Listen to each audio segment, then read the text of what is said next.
Assalamualaikum warahmatullahi wabarakatuh. Pangnepangkeun nami abdi Detasya Aulia. Abdi ti kelas 12 IPA 3. Dina video ieu abdi bade ngalaksanakeun tugas praktek basa Sunda nyaeta nyieun es campur nu diajar ku Ibu Desi Maulina Rizky. Yuk urang tonton nepi ka CF ameh terang kumaha cara ngadamel es campur nu versi abdi sorangan.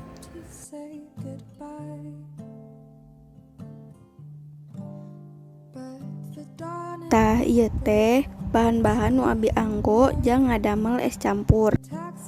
Aya es batu, aya kalapa atawa lamun rek meser mah namina nata de koko. Aya buah naga, aya alpuket, apel, 3 nepi ka 4 bungkus susu, jeung cai asak atawa cai nujang eueut.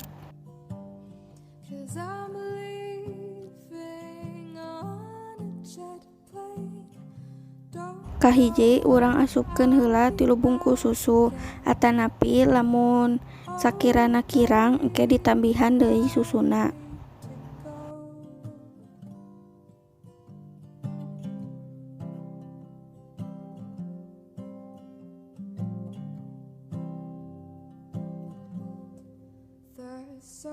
Tatos kitu teh asupkeun cai sacekapna atawa satengahna.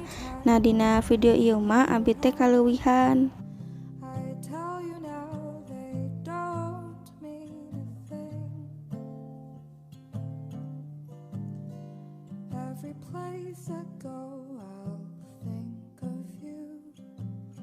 Lanjut weh diaduk nepi ka sadayana kacampur.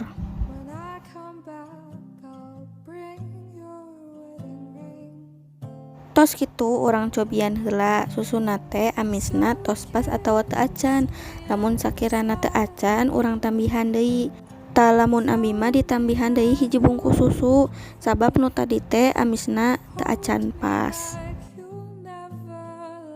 Tah tos kitu teh urang aduk deui ameh kacampur rata. Tah tos kitu teh urang ancelomkeun eta kalapa atawa nata de koko.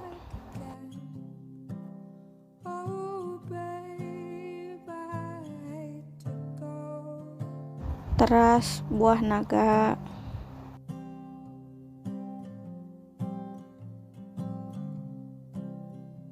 Nyapan tadi teh abi kaleuwihan caina jadina abi pisahkeun ameh teu bahe. Lanjut weh urang asupkeun buah apel.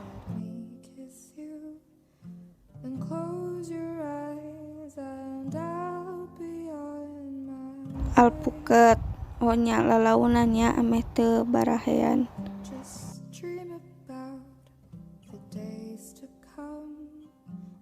Tos kitu teh urang aduk deui nepi ka kacampur sadayana. Diaduk we lah pokona mah.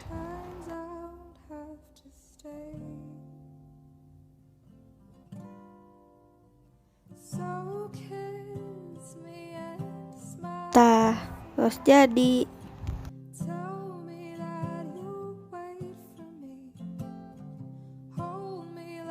Ayeuna urang cobian heula. Rasana teh seger pisan, komo deui lamun di emamna teh nuju panas-panas, mantap lah pokona mah. Yuk babaturan sadayana urang nyieun es campur. Sabab nyieunna ge teu hararese nganggo bahan-bahan nu aya dina bumi atanapi lamun urang rek meuli ge bahan-bahanna teh aya di mamana. Jadi gancang. Sekian video nu tiasa abi tampilkeun. Mudah-mudahan tiasa jadi manfaat. Jeung hatur nuhun pisan nu tos ningali video abi nepi ka CF. Wassalamualaikum warahmatullahi wabarakatuh.